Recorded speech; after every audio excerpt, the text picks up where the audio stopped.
Voilà, nous sommes très contents de vous retrouver encore une fois aujourd'hui dans le cadre de ce magazine, le débat congolais. Nous allons parler de beaucoup de questions d'actualité, des questions qui défraient la chronique. Les évêques catholiques et protestants chez Macron.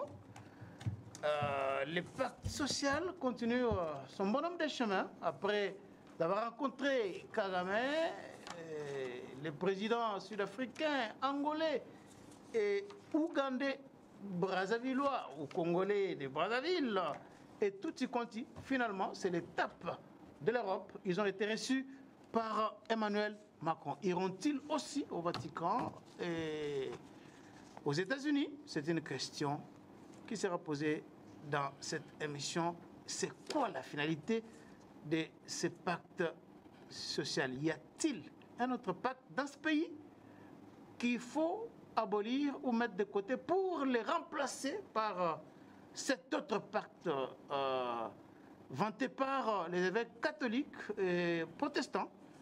Voilà plusieurs questions qui seront posées à notre invité au cours de l'émission de ce jour. Nous parlerons aussi de Walikale Centre, qui est tombé entre les mains des rebelles après que l'annonce ait été faite sur les cessez-le-feu immédiat.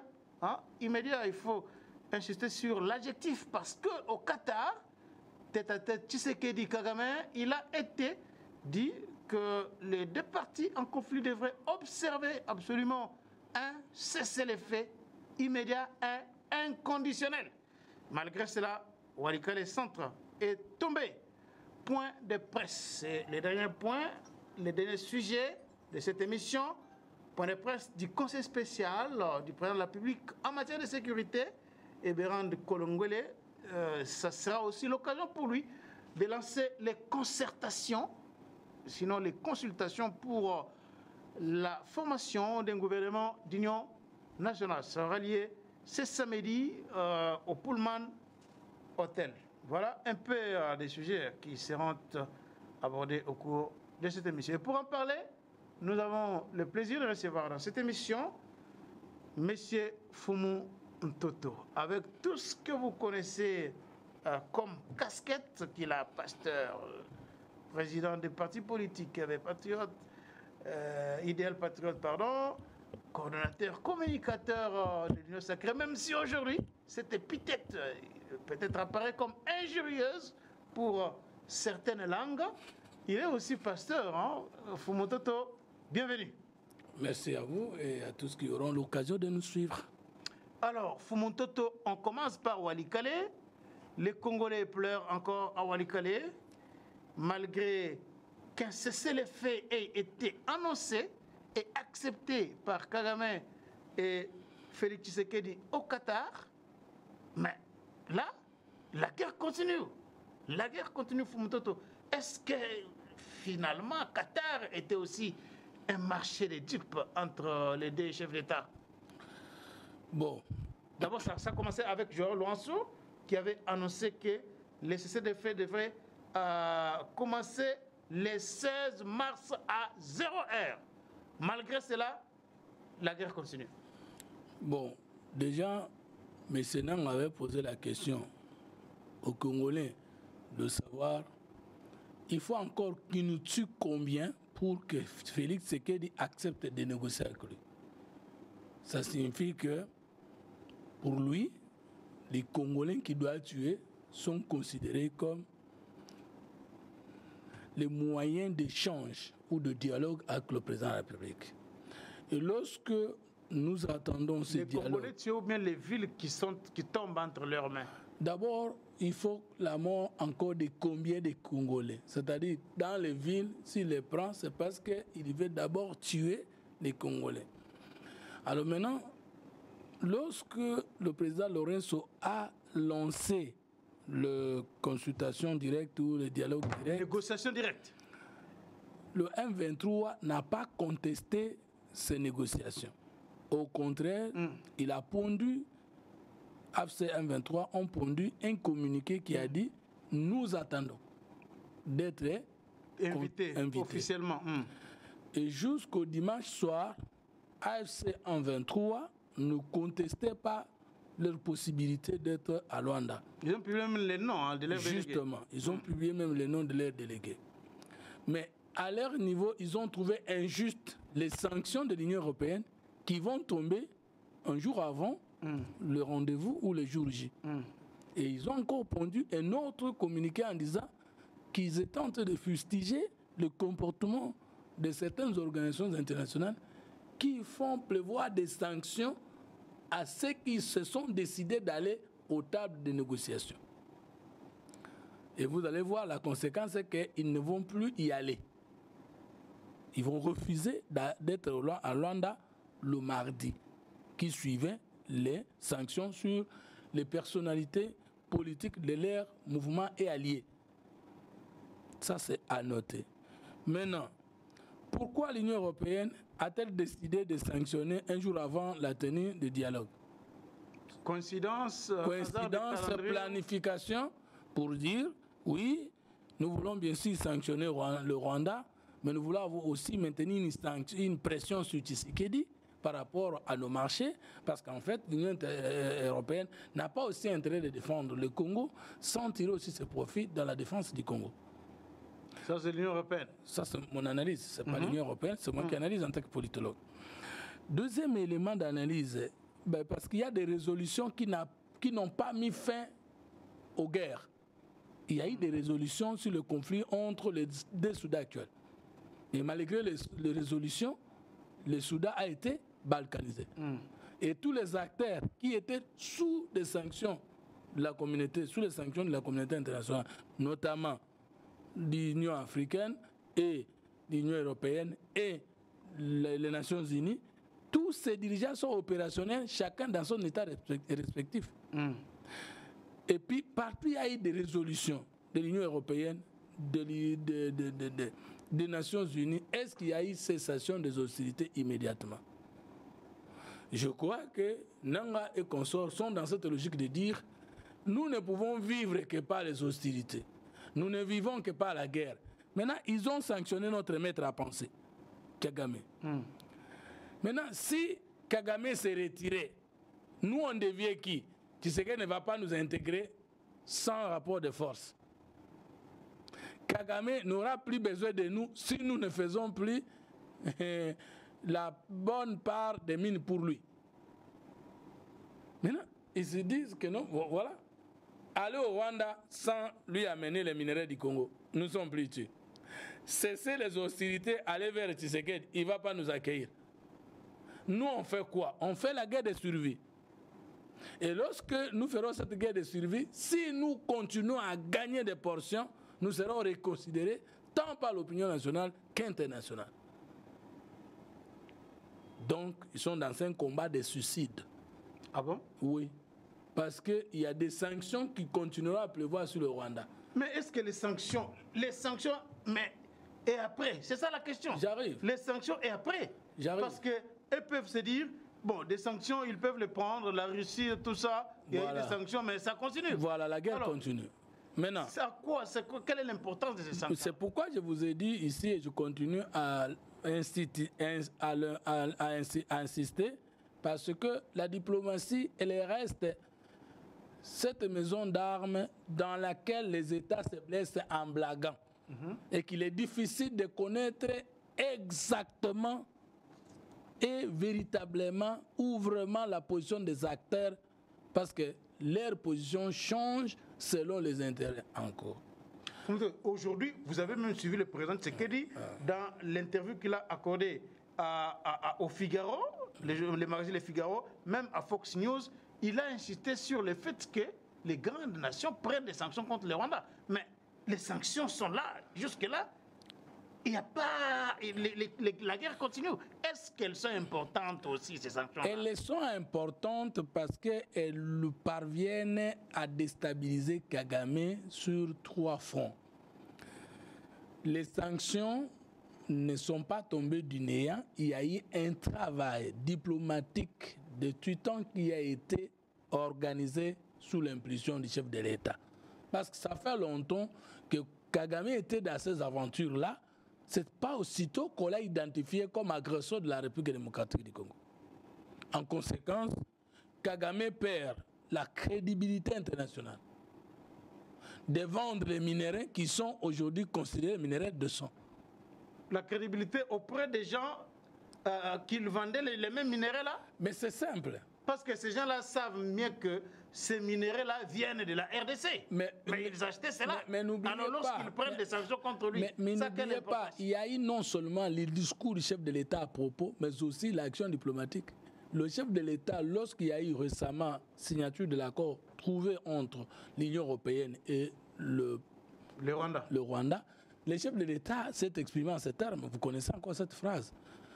L'Union européenne ne peut pas accepter d'acheter des minéraux dont l'État vendeur n'est pas producteur. Et le chef de l'État a dit que l'Union européenne doit éviter d'être qualifiée de receleur. Ça, c'est la phrase du chef de l'État. Et maintenant, est-ce que la diplomatie, chef de l'État, n'a pas gagné dans ce sens-là? La diplomatie a gagné. La diplomatie a gagné? Oui, mais parce que finalement, ceux qui prenaient Kagame comme vendeur des minéraux dont tu n'étais pas le producteur ont discrédité Kagame, l'ont sanctionné, ont rompu. Est-ce qu'ils ne le savaient pas avant? Ils le savaient, mais il fallait l'action diplomatique.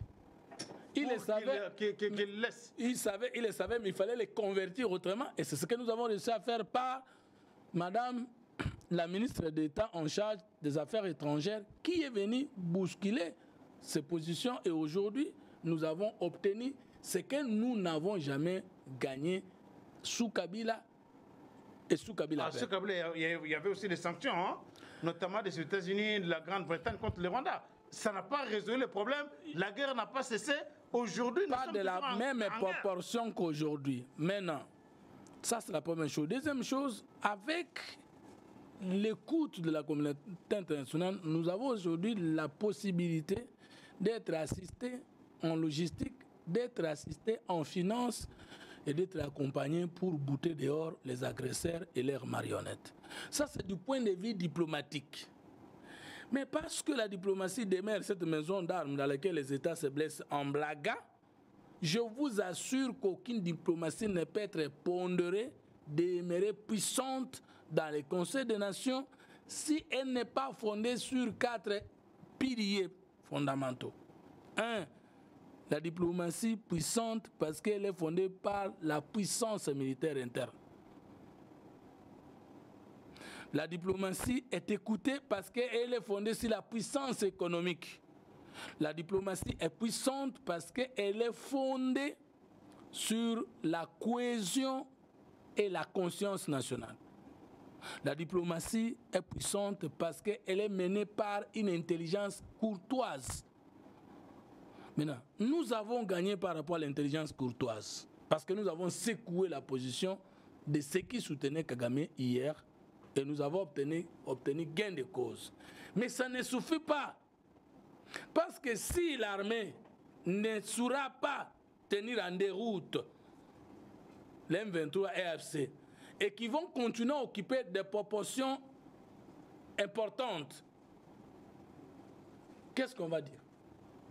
Nous reviendrons sur la même chose, il faut négocier avec le M23. Mais est-ce que vous ne trouvez pas là, effectivement, que les évêques catholiques, par exemple, qui pensaient que, et qui continuent à penser que ces sanctions-là ne sont pas importantes, il faut un dialogue, un pacte social pour trouver des solutions durables, telles que demandées aussi même par les autres grandes puissances qui soutiennent la RDC aujourd'hui, en sanctionnant le Rwanda, qui veulent à ce qu'il y ait les négociations.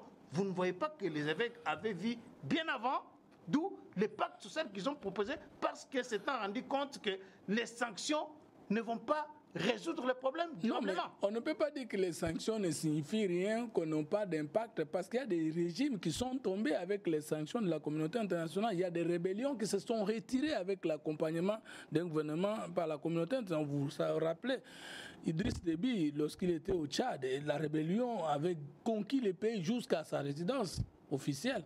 Mais avec l'accompagnement de la France, la société rétablie. Donc, dans l'accompagnement international, il y a aussi les moyens de tenir en échec les rébellions et les agressions. Mais seulement nous disons que cela ne suffit pas. Mais là où moi je ne suis pas d'accord avec les évêques, c'est à quel niveau? C'est quoi impact social? D'ailleurs, quand j'essaie un peu de venir avec le document ici, il y a des mots qui se ressemblent ou qui nous appellent ou nous rappellent une idée. Pacte social. Pour la paix et le bien, vivre ensemble en RDC et dans les Grands Lacs. La première question que je me pose, l'Église est apolitique.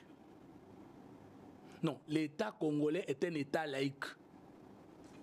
Ça veut dire un État dans lequel il n'y a pas une religion d'État. Et je colle à ça la querelle fondatrice de laïcité sur l'État moderne.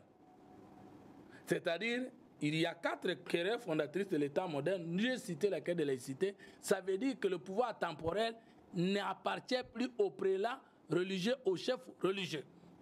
L'État congolais est laïque et la querelle fondatrice de laïcité est là. Quelle est la nature juridique du pacte social prôné par les religieux catholiques et protestants partant de leur propre discours? Quelle est la nature juridique de la Senko? Pour poser des actes. Parce que vous êtes juriste, je le sais. Inas Bell, non? Inas Bell qui a des documents officiels et qui a entre autres la mission de lutter pour la bonne gouvernance, de lutter pour la sécurité et d'associer la communauté internationale ou sous-régionale. C'est dit dans leur statut. Parce que comment l'État est organisé? Il y a la loi portant statut et fonctionnement des associations. Et à l'intérieur des associations, il y a des catégories, des fondations, des ASBEL confessionnels, non confessionnels, des établissements d'utilité publique, c'est ce que j'ai appelé fondations, et des associations politiques. Il ne suffit pas seulement de dire ASBEL, c'est association sans but lucratif. Mais chaque association a un but social, a des objectifs spécifiques, globaux. Est-ce que dans les statuts de la Senko, il y a ces attributions? La promotion de la paix, c'est ce qu'elle est en train de faire. Dans les statuts de la Senko. Promouvoir la paix. Mais est-ce que vous savez que la République démocratique du Congo a signé un concordat avec les 16 sièges qui interdit au prélat catholique de poser des actes à caractère politique? Mais nous sommes en train de... Est-ce que vous savez que le pape était venu ici et qu'il avait demandé au prélat catholique de ne pas s'occuper des questions politiques? Mais je vais vous surprendre. Quand je vois ensemble... Des questions de paix ou des questions politiques, c'est ça aussi la nuance. Oui. Non, il n'y a pas de nuance, je vais arriver. Quelle est la différence entre une association politique et le contraire? C'est qu'une association politique a une vision d'État. Une association politique a une mission d'État. Une association politique a un fondement d'État. Une association politique a un projet de société. Une association politique a un programme, un projet global de la société. Mais lorsque nous avons une église qui est apolitique, qui vient avec un pacte social, qui parle de tous les aspects de la vie. De la vie nationale. De la vie nationale, sous-régionale et universelle. Comment universelle? Mais quand on dit organisation sous-régionale, c'est la SADC, Est africaine. Non, c'est ça, c'est contacter ces associations-là pour qu'elles viennent. Non, dans le cadre du sens politique et diplomatique des États. D'ailleurs, ce ne sont pas des chefs d'État qui sont membres de l'Union africaine ou de l'Union européenne. Ce sont les États qui sont membres. Et ces États membres des organisations internationales, politiques ou diplomatiques, sont représentés par les autorités, les acteurs officiels de leur pays. Je ne sais pas si vous comprenez. Nous sommes en train d'assister à un coup d'État institutionnel. Comment ça? Ben, je vais arriver. Nous sommes en train d'assister à un coup d'État socio-institutionnel. Nous sommes en train de voir l'État s'effondrer, l'État attaqué, remplacé par la religion. Mais je me pose la question, ce qui biso toza sont intellectuels au Congo. Donc l'État congolais est attaqué. Mais la querelle fondatrice, parce que les évêques catholiques et protestants, posez-vous la question. En quelle qualité les prélats catholiques et protestants rencontrent l'homologue du chef de l'État congolais Macron en France? En quelle qualité? Quel est le ministère quel est le ministère qui a agréé ou autorisé le fonctionnement du pacte social? Quelle est la nature juridique du pacte social? Un instant. C'est quoi un pacte social? Je vous ai toujours dit ici que en sciences politiques, comme dans le contenu de cette constitution de la République démocratique du Congo, elle ne s'appelle pas constitution directement. Mais même si on appelait la constitution la loi fondamentale, la vraie définition d'une constitution dans chaque État, c'est le pacte social. Vrai ou faux? Nous avons un pacte social. Donc les prélats catholiques et protestants ont refusé, ne fût-ce que la réforme. Mais alors, je vous pose la question de savoir, peut-être que les Congolais, parce que nous n'avons pas la manière, nous n'avons pas la possibilité de beaucoup lire, lisez avec moi le pacte social pondu par les prélats catholiques et protestants et montrez-moi comment ce pacte peut être applicable s'il n'y a pas de changement de constitution. Ah bon, il faut changer la constitution. Ce pacte touche ou porte atteinte aux attributions de statut de l'Organisation des Nations Unies. Ce pacte touche ou porte atteinte au statut ou à la charte de l'Union africaine. Ce pacte se veut une nouvelle organisation sous-régionale alors que le monde est structuré. Qu'est-ce qui vous pousse à dire ça? Mais je vais vous dire. Regardez. Juste l'introduction. Pacte social pour la paix et le bien-être. Ensemble en RDC dans le Grand Lac. Est-ce que la RDC et les Grands Lacs ne sont pas structurés du point de vue politique et diplomatique? La SURGER, c'est quoi? L'accord cadre d'Addis Abeba, c'est quoi? Qu'est-ce qui est ici qui n'est pas là-bas? Et dites-moi, si les accords signés ou les pactes signés par les chefs d'État traînent ou peinent à être exécutés, quelle est la force de la loi ou quelle est la contrainte extérieure que les pactes des catholiques auront sur les chefs d'État? Raisonnons. Pacte social. Vous avez dit que vous devriez consulter les Congolais pour qu'il y ait conscience nationale. Mais ça vient faire quoi avec la sous-région? Cohésion nationale, unité. Unité à l'interne. Mais Macron vient faire ici quoi? Mais ce sont des grands acteurs au niveau international. Qui doit venir conscientiser? Donc Macron a droit d'entrer en contact avec les Congolais sans passer par les officiels congolais. Il a ce pouvoir-là. Non, mais est-ce que c'est une faute, le fait que Macron ait reçu les évêques catholiques? Non, mais je pose la question, il peut les recevoir dans le cas des attributions qui leur sont reconnues par la loi. Par exemple, il y a l'église catholique en France. Vous avez jamais, depuis la laïcité, vous avez jamais vu. D'abord, la France, c'est même la terre fertile de la laïcité. Ces actes posés aussi au Congo, personne ne peut oser les faire en France. Donc la France voit les religieux catholiques prendre les dessus pour aller négocier avec l'Allemagne sur les questions de terrorisme. Négocier. Est-ce que c'est ce que les évêques catholiques ont entendu? Mais ils sont allés faire quoi?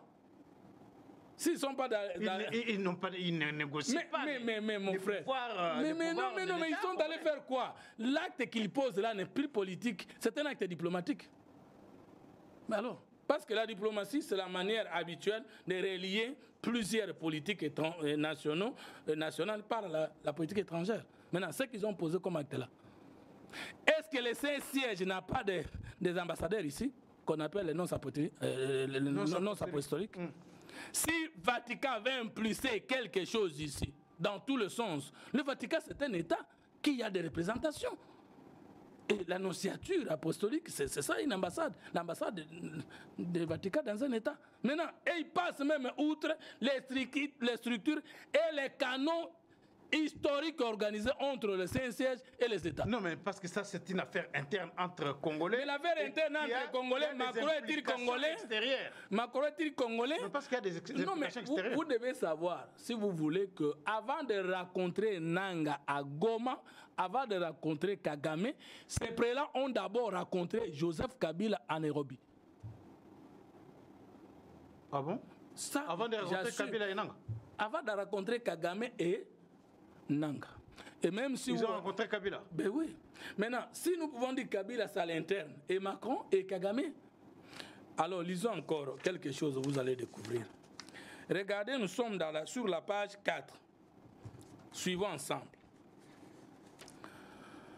Paragraphe, je voudrais que vous puissiez lire, sinon on risque de dire que c'est moi qui commande. Paragraphe 2. Paragraphe 2. Cette guerre qui aujourd'hui porte avec elle les risques d'un embrasement sous-régional général, nous place, nous, Congolais et nous, Congolaises, à un carrefour. Soit nous laissons des accords sans lendemain servir de pansement temporaire à une guerre sans fin qui vide notre chère patrie de tout son sang, soit nous décidons que cette grande nation, au cœur de l'Afrique, forte de l'engagement patriotique et de la sagesse de ses filles et fils, a le devoir d'envoyer à l'Afrique et au monde un signal moral et intellectuel fort, celui d'un changement radical dans la manière de résolution de cette terrible crise. D'où l'initiative du Pacte social pour la paix et le bien-être et le bien-vivre ensemble en RDC et dans les grands lacs, d'où cette initiative. Merci. Raisonnons ensemble, mes chers compatriotes. La Bible dit toute autorité vient de Dieu. Et la Bible dit donnant à César ce qui est à César et à Dieu ce qui est à Dieu. Et César, c'est le titre de l'empereur romain. C'est-à-dire aujourd'hui l'équivalent du président de la République. Alors, qu'est-ce qu'il y a de mauvais dans ça? J'arrive. Deuxième élément. Quand vous prenez Matthieu chapitre 28, verset 18, Jésus dit ceci: allez partout le monde et faites de toutes les nations les disciples. Est-ce que la mission de l'Église, du Christ sur la terre, est de mettre fin aux guerres politiques? Il s'agit des prélats catholiques. De rechercher la paix avec tout le monde. Hein? Non. La Bible dit rechercher la paix avec tout le monde. Jésus, parmi les prophéties du temps de la fin, il a dit, vous entendrez des guerres, une nation se lèvera comme contre une autre. Ah, vous encouragez la guerre entre la RDC et le Rwanda? Non, c'est ce que le Christ a dit. Je suis en train de parler ici dans cette position comme un pasteur. Nous, donc on laisse faire la paix que le Seigneur nous a demandé de donner aux gens, c'est le salut des âmes. Mais regardez ici. Les prélats catholiques, dans le 3e paragraphe, ils disent ceci: le vivre ensemble pour le salut du Congo en 2025, annexe 2 et B. Non, le Congo doit être libéré, sauvé de tout ce qu'il a comme problème par la Cinco. Maintenant, le Congo, c'est un État. Quand une religion veut libérer l'État, quel est le sort du président et des autorités de la République dans cette libération-là? Ça vient de Dieu par le bâton magique ou ça se fait comment? Ça se fait comment? Quel est le statut ou quelles sont les dispositions des statuts de Rome, pardon, de l'Église catholique qui leur donne ce pouvoir-là? Ce sont des pasteurs. La mission pastorale dans un État laïque a pour mission de remplacer l'État.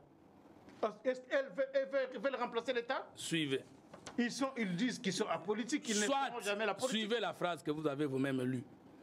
Soit nous laissons les accords sans lendemain servir de pansement temporel à une guerre sans fin. Bon, les accords sans lendemain, ce sont les accords signés entre qui et qui? Accord 4 d'Addis Abeba, par exemple, sans lendemain. Accord du 23 mars 2009, sans lendemain. Il y a beaucoup d'accords comme ça, sans lendemain. Maintenant, Tshisekedi n'a pas encore signé un accord avec le Rwanda ou avec un pays quelconque pour mettre fin à cette guerre. Et ils disent, nous devons avoir un pacte social pour mettre fin aux accords sans lendemain. Mais les accords sans lendemain signés entre qui et qui? Parce que moi, je connais plusieurs accords sans lendemain. Ce sont les accords signés par Mouzé avec l'AFDEL et les accords signés entre Kabila, le CNDP et consorts. Ce sont les accords sans lendemain. Pourquoi?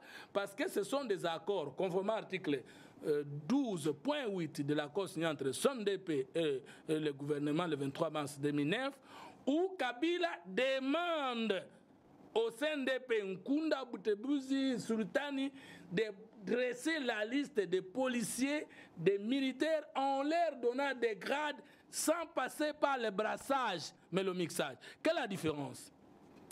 Quand on dit mixer, ça veut dire prendre les listes qui ont été données par le Rwanda dans le cadre de cette espèce, sans les filtrer, les ajouter directement sur l'effectif de l'armée. Mais brasser signifie étudier au cas par cas, chaque cas pour savoir, étude du fait, expérience professionnelle par rapport au grade que le mouvement rebelle a donné. Ce n'est pas ce que Kabila a fait pour le cas du CNDP.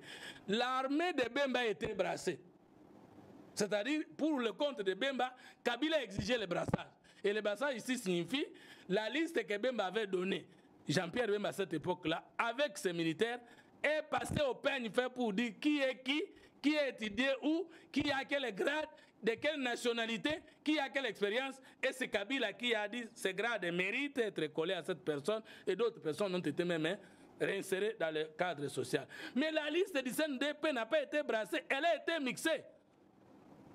Ça, c'est vos révélations. Mais c'est ça la différence entre brassage et mixage dans l'armée. Quand on dit brasser, ça veut dire que chaque élément est contrôlé par rapport au niveau d'études, à l'expérience et au grade qu'on veut lui donner. Vous l'avez retourné. Mais lorsqu'on dit mixer, ça veut dire, comme vous voyez, demandez les techniciens qui font passer les mixages, c'est quoi? Alors, maintenant au pacte social. Le pacte social. Ici, ils disent qu'ils s'insurgent contre les accords sans lendemain. Mais ils doivent nous dire lesquels. Ils doivent nous dire lesquels. Mais nous savons que les accords sans lendemain, ce sont les accords signés entre Kabila et les autres avant Tshisekedi. Mais ils veulent coller au chef de l'État la possibilité d'avoir déjà des accords sans lendemain. Bon, ils craignent peut-être que les accords qui viendront seront aussi sans lendemain. Ah, mais maintenant, pourquoi ils veulent seulement que la guerre prenne fait par les accords et non par le retrait purement et simplement ou la défaite du M23 et même du Rwanda au Congo? Mais je vous ai posé une question ici à laquelle vous n'avez pas donné vraiment des réponses satisfaisantes. Ils disent, les évêques, que les sanctions ne vont rien résoudre. Vous avez suivi Monseigneur Chollet? Est-ce que n'avait-il pas raison de le dire? Parce qu'aujourd'hui, il y a des sanctions, mais la guerre continue. Il faut maintenant privilégier la paix. Si les sanctions ne signifient rien et ne peuvent rien apporter, pourquoi alors Kagame le sanctionner, pas lui comme individu, mais une société minière et consort, ou les personnalités alliées à son aventure? Pourquoi tu tenais un discours pour dire au Rwanda, serrer les ceintures, ça vient dur? Parce que vous dites que les sanctions n'ont pas d'effet. Mais la personne sanctionnée vous dit que a bengi population na lobby ce que tu vas relier bien boye ba kenza les ezoya nani. Non, celui qui dit que les accords n'auront pas d'effet, c'est qui ne connaît pas les sanctions. Les sanctions n'auront pas d'effet, c'est qui ne sait pas comment la communauté internationale fonctionne. Donc est-ce que même malgré Kagame a le binengo à cause des sanctions, mais Bitumbezo continue. Non, mais là il faut seulement dire, comme j'ai dit tout à l'heure, les accords, les sanctions internationales ne suffisent pas. Il faut un front militaire conséquent à notre taille, à notre demande. Et c'est ce qui est en train d'être fait. Je ne vais pas vous dire directement. Est-ce que dans l'histoire récente ou lointaine de ce pays, vous avez jamais entendu un régime payer aux militaires $500? C'est à moi de vous poser la question. Mais moi, je vous réponds tout de suite là que nous ne croyons pas seulement au front diplomatique, tout en ayant l'obligation de consolider ce front qui peut beaucoup nous donner. Mais nous sommes en train de retravailler savamment le front militaire. Parce que $500 aux militaires congolais, mais c'est une innovation. Parce que le salaire, même aux États-Unis, il n'y a jamais de militaires avec des salaires colossaux. Ah bon? Oui, oui. Oui, oui, parce que le salaire de tous les militaires du monde entier est appelé le solde. Et c'est quoi le solde en économie politique? Mais vous avez toujours on ne va pas l'armée, on ne combat pas dans une armée parce qu'on est bien payé. Autrement, vous avez toujours suivi les opposants dire que nos militaires sont capables de se battre. S'ils ne le font pas, c'est parce qu'ils ne sont pas bien payés, ne sont pas bien traités. Et voilà, l'armée rwandaise, ce sont des aventuriers. Tout ça. Ce sont des aventuriers qui se posent la question de savoir si dans tous les pays où il y a la paix, les militaires sont payés à plus de $300. Dans l'Afrique ici, en Afrique ici. Au Burundi, ils ne sont pas payés en Centrafrique? Je ne sais pas s'il y a parmi nos 9 pays limitrophes des militaires qui sont payés $500 et c'est à cause de ça qu'il y a la paix. Non. Moi, je vais vous poser la question aujourd'hui. Le terroriste qui va aller mourir, il sait qu'il doit mourir. Il va laisser sa femme et ses enfants. Il va rester dans un pays étranger, son argent dans le compte. Il va laisser sa belle maison consort. On lui paye combien? L'armée, ce n'est pas l'argent. Quand on sert dans l'armée, on sert sous quoi? Et les $500, c'est pour les soldats les moins gradés, hein, en dehors. Mais dites-moi, c'est pas la même chose avec quand les gens nous disent que les sanctions ne suffisent pas, ils n'attendent pas l'écho de $500. Bon, ça n'en court. Dites-moi, qui a payé avant Tshisekedi $500? Même Mobutu n'a pas payé les militaires, c'est ça? Jamais. Le budget de Mobutu lui-même n'a jamais été 1 milliard. Comment vous allez payer à 10 000, 100 000, 30 la RDC a un effectif de plus de 30 000 éléments. Et nous sommes en train de négliger les fonds militaires, les fonds... Mais vous avez annoncé dans votre émission ici que le Conseil spécial en matière de la sécurité, chef de l'État, va ouvrir les pourparlers en ce qui concerne les fonds populaires. Des consultations avec la classe politique. Justement, c'est pour résoudre la question du front populaire tel qu'avait dit le chef de l'État. Ça, c'est les fonds politiques ou populaires? Parce que là, c'est populaire. Le front politique est une section dans le front populaire. Comment connecter les Congolais à leur défense? Parce qu'il n'a parlé que de 3 fronts: diplomatique, militaire et populaire. Et donc les consultations, les consultations... Il y a les fonds médiatiques aussi, hein? Les fonds spirituels. Il y a aussi les fonds spirituels et tout ça. Il y en a beaucoup, mais j'essaie de résumer par rapport à notre réunion avec lui, à la Cité de l'Union africaine. Maintenant, vous voyez, la question c'est à ce niveau-là. Maintenant, il y en a qui disent, mais les sanctions ne suffisent pas, c'est rien. D'ailleurs, Walikale est déjà entre les mains. Alors, si les sanctions ne suffisent pas, comment Kagame devait-il communiquer à sa population en disant, serrez-vous les ceintures? Serrer les ceintures parce que peut-être qu'il y aura des conséquences, mais lui va continuer son aventure en RDC. Mais il ne va plus continuer parce que nous, autant nous avons le front diplomatique en marche, nous avons d'autres fronts pour mettre fin à cette aventure. Et alors Nanga commence à nous dire, comme vous m'avez posé la question, à savoir, par rapport à la question du Qatar, Nanga ne semble pas être concerné. Je pense que vous étiez en train d'analyser de cette manière-là. La question ici, c'est que nous n'attendons pas que Nanga puisse nous dire qu'il est avec Kagame ou c'est Kagame qui l'envoie. Nous n'attendons pas que Kabila nous dise c'est moi qui ai envoyé Nanga et qui fait le choix avec Kagame. Non, d'ailleurs, si Nanga essaie de nous dire la vérité sur ce qui se passe, il sera révoqué. Parce que la structure, la classification de leur aventure se présente de la manière suivante. Il y a de plus grands qui envoient Kagame. Kagame à son tour envoie Kabila. Et Kabila envoie Nanga et les autres. Mais vous ne pouvez pas quand même réduire un ancien chef de l'État à un larbin, à un vassal de Kagame. Ça, c'est quand même un peu décevant de qualifier. Non, mais quand le chef de l'État dit que l'AFC, c'est Kabila, c'est la vérité. Et quand Kabila vient nous dire que, vous voyez... l'M23, c'est l'aspiration du peuple.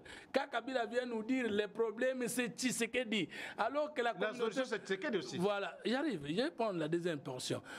Non, là aussi, il a fait l'ironie. Je le connais, je sais comment il communique.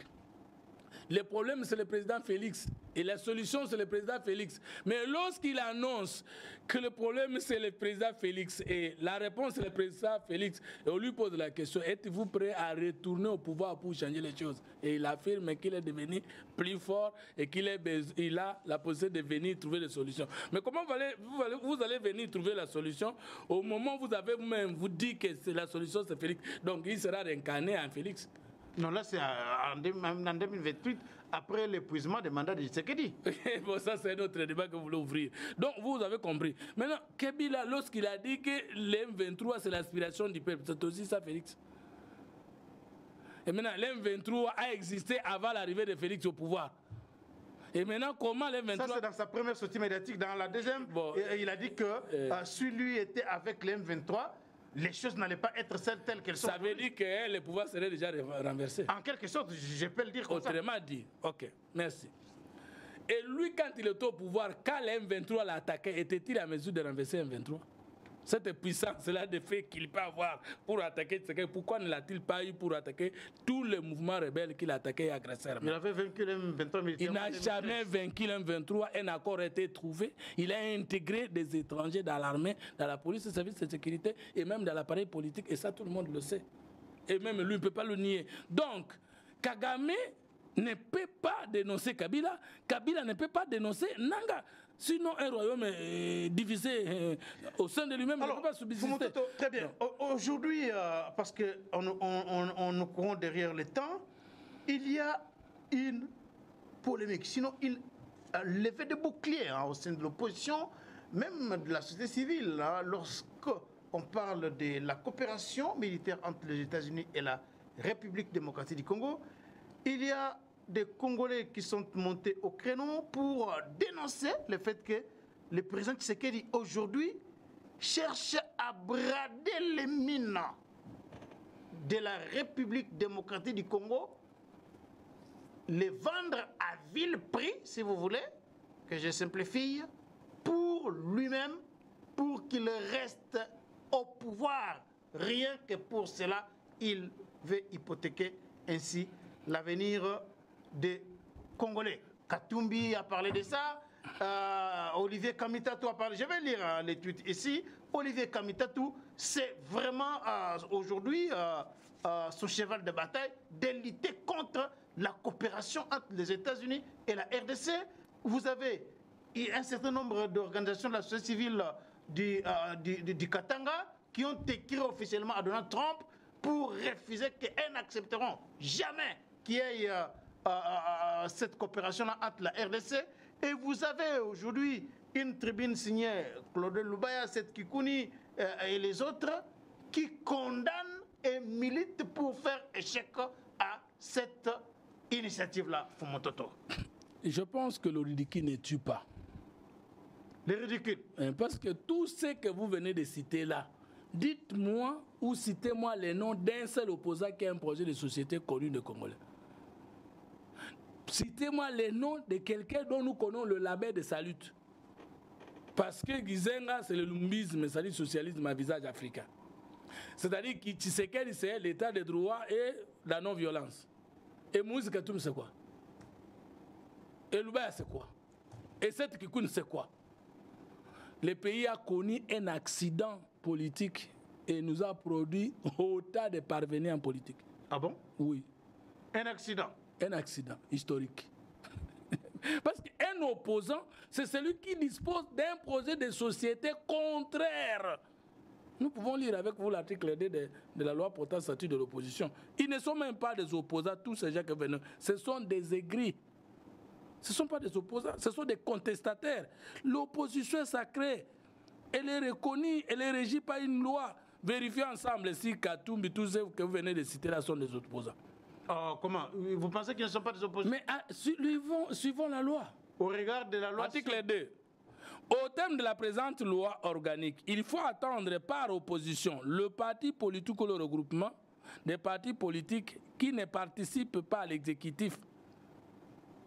Ça, c'est l'opposition. Maintenant, quand vous prenez l'article 8 de cette loi, que dit la loi concrètement?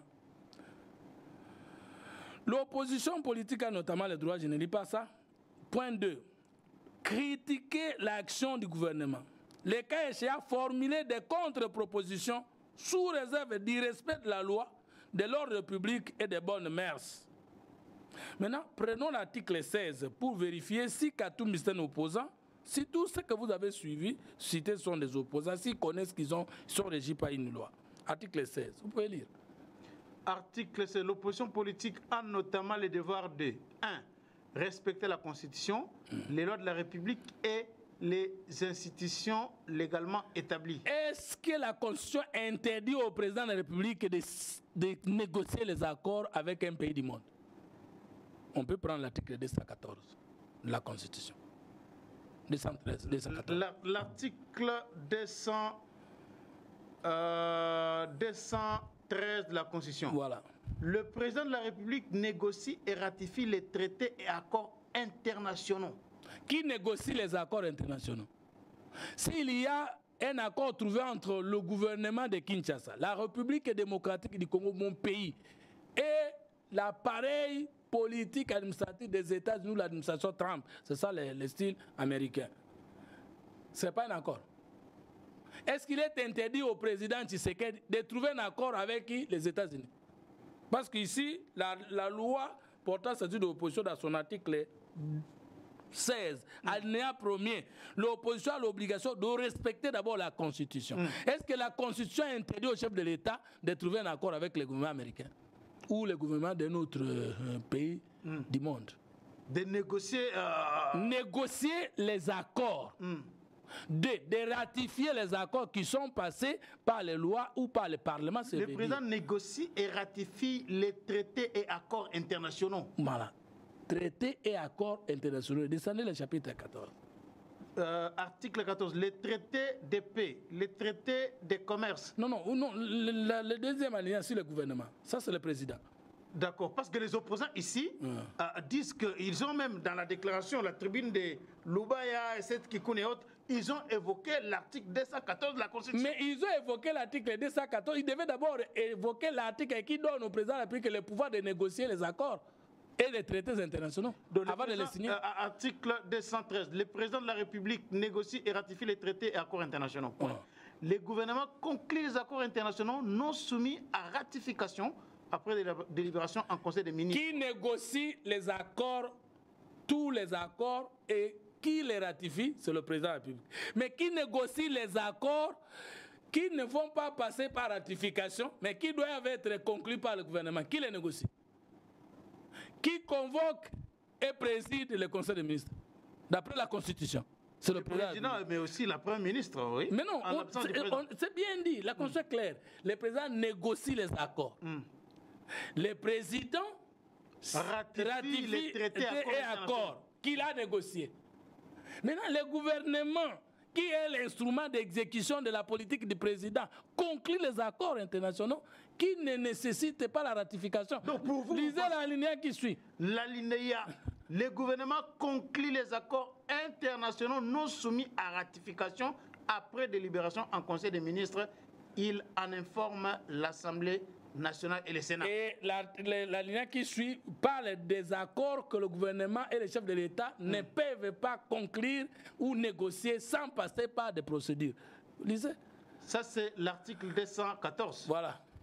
Les traités de paix, les traités de commerce, les traités et accords relatifs aux organisations internationales et au règlement des conflits internationaux, ce qui engage les finances publiques, ce qui modifie les dispositions législatives, ceux qui sont relatifs à l'état des personnes, ceux qui comportent échange et adjonction des territoires, ne peuvent être ratifiés ou approuvés qu'en vertu d'une loi. Voilà, s'ils étaient des opposants, ils devaient nous exhiber un accord signé par Tshisekedi qui brade nos minéraux, c'est-à-dire qui les vend au mauvais prix ou qui viole la Constitution. Et là, l'opposition devient la lampe du pouvoir. Et là, l'opposition devient la lumière du peuple. Est-ce qu'ils ont entre leurs mains un accord signé entre Tshisekedi et le gouvernement des États-Unis? Mais ils disaient ici que nous n'étions pas capables. L'administration de Tshisekedi n'était pas capable de percer l'administration des États-Unis. Honte à eux. De quoi nous parlons? De quoi nous parlons? Je termine l'article. L'opposition a notamment le devoir de respecter la Constitution, les lois de la République et les institutions légalement établies. On ne peut pas être opposition s'il n'y a pas un pouvoir. Or, le pouvoir qui est à Kinshasa, au Congo, n'est pas le pouvoir acquis des armes. C'est un pouvoir légalement et légitimement établi. L'opposition a le devoir de laisser les chefs de l'État agir conformément à la Constitution. L'opposition aussi a le droit de montrer si nous avons posé des actes contre la Constitution. C'est lequel? C'est où? Alors, on peut descendre avec vous. L'opposition doit défendre les intérêts supérieurs de la nation. Maintenant, si nous trouvons un accord, parce qu'il faut savoir que l'Amérique n'est plus dans la logique de guerre actuellement. Donald Trump a dit ceci. Nous avons utilisé beaucoup d'argent, beaucoup d'armes et beaucoup de guerres et l'Amérique n'a pas beaucoup gagné. J'irai cette fois-ci au monde avec les affaires, mais je ne manquerai pas mes armes pour protéger mes affaires. Il s'agit des contrats pour protéger la République et c'est ça le devoir de l'opposition, de défendre les intérêts supérieurs. Est-ce que ce que les opposants font aujourd'hui, ce n'est pas ce que les opposants d'hier avaient fait en 2009 lors de la négociation du contrat chinois avec le régime Kabila? Non. Oui. Moi, j'étais dans cette opposition-là. Nous, on était seulement en train de... Vous n'avez pas attaqué les contrats chinois? Non. Nous étions en train de réagir par rapport au contenu de l'article 8 alinéa 1er. Ce n'est pas ce que ces gens demandent. Article 8 de la loi portant statut statut et fonctionnement de l'opposition dispose son alinéa 1er, c'était ça notre combat quand nous étions à l'opposition. L'opposition a le droit d'être informée de l'action de l'exécutif. Nous étions en train de demander à Kabila, vous avez trouvé un accord avec les Chinois, donnez-nous les contenus de cet accord conformément à l'article 8, point 1er, alinéa 1er de la loi portant statut de l'opposition. Vous n'avez pas combattu les contrats chinois, Fumoto? Non, nous avons voulu être informés du contenu des contrats chinois. Si ces opposants, si mon gouvernement avait trouvé un accord avec les États-Unis, l'opposition a le droit d'être informée du contenu de cet accord. Mais l'opposition est en train de spéculer alors que nous-mêmes, nous n'avons pas encore trouvé un accord. Vous comprenez la grande différence? Nous allons rentrer dans le contenu de l'article 16. L'article 16. Alinéa 4. 4. Bon, d'abord, alinéa 3. L'opposition doit s'abstenir de recourir à la violence comme mode d'expression et d'accès au pouvoir. Et ils soutiennent Nanga. Ils soutiennent le dialogue de la Senko. Qui ne veut pas de sanctions sur Nanga, qui ne veut pas de sanctions sur Kagame. C'est-à-dire qu'ils soutiennent le recours à la violence comme moyen pour arriver au pouvoir. Alors que l'article 52 de la Constitution interdit à tout Congolais de prendre une portion des territoires et poser des actes pareils aux actes posés par Nanga. Article alinéa 4. Point 4. Privilégier le dialogue et la concertation. L'opposition doit privilégier quoi? Le dialogue et la concertation. Avec sur les grandes questions de l'intérêt national et dans la résolution des différents politiques. Cette opposition rejette la main tendue du chef de l'État alors qu'elle est sommée par la Constitution, par la loi portant statut de l'opposition dans son article 16.4 de privilégier le dialogue et la concertation avec le pouvoir. Mais elle a dit oui aux négociations directes avec le M23, le processus de Luanda, toute l'opposition, à l'exception de Denis Mukwege, a accepté le dialogue. Mais le processus de Luanda, nous sommes pour, nous ne sommes pas opposés. Mais le processus de Kinshasa est fondé sur quelle résolution des Nations Unies? Le processus de Luanda de Kinshasa, si vous ne connaissez pas, consiste à innocenter Kagame et à légitimer un seul groupe armé, c'est M23 AFC. Le processus de Kinshasa? Oui, oui. C'est quel processus? Mais est-ce que, bon, je vous pose une question simple. Non, c'est d'abord quoi le processus de Kinshasa? Le processus de Kinshasa, c'est le pacte social. S'il vous plaît, je vais vous poser une question. Ils ont dit qu'ils veulent voir à tout le monde. Pour vous faire voir que dans la tête de quelques prélats de la Senko et de l'ECC, pour eux, ils veulent seulement légitimer Nanga. Écoutez, à l'est du pays, il y a plus de 50 mouvements armés. Ils ont vu d'autres mouvements. Ah, ils n'ont pas vu d'autres mouvements. Mais est-ce que ces gens-là n'existent pas au Congo? Dites-moi, attends, tout d'abord, Nami, que tu comprends. Les mouvements armés, MPR, et Kodeko, pourquoi ne sont-ils pas allés là-bas? Parce que Kuna m'a bonzezate. Et puis Kuna, Katumbi atindi bangote, Kabila atindi bangote, Kagame atindi bangote. Mais posez-vous la question, mais parce qu'il s'agissait de faire tout le monde. Kodeko, Anituri... Mais raisonnons ensemble, pourquoi ils sont-ils pas allés voir tous ces mouvements-là? Pourquoi se sont-ils limités seulement à Kagame, via Kabila et à Nanga, c'est fini? Et il y a beaucoup de maïmaï là-bas. Hein? Non, plus de 50 mouvements armés. Dans le nord qui veut... Est-ce que vous avez entendu ce président catholique annoncer l'arrivée à Ituri pour aller voir le Alors, les Yakutumba, ils sont allés le voir. Ça ne vous dit rien. Et ça COP va mettre à penser au Soukao. Et puis, ce qu'on t'a dit, c'est soit Nzela Kagama le Kaka, soit Nzela Kabila le Kaka. Donc, alors, pour vous, vous pensez que la coopération RDC-USA, même si on parle aussi aujourd'hui des brasades de nos ressources.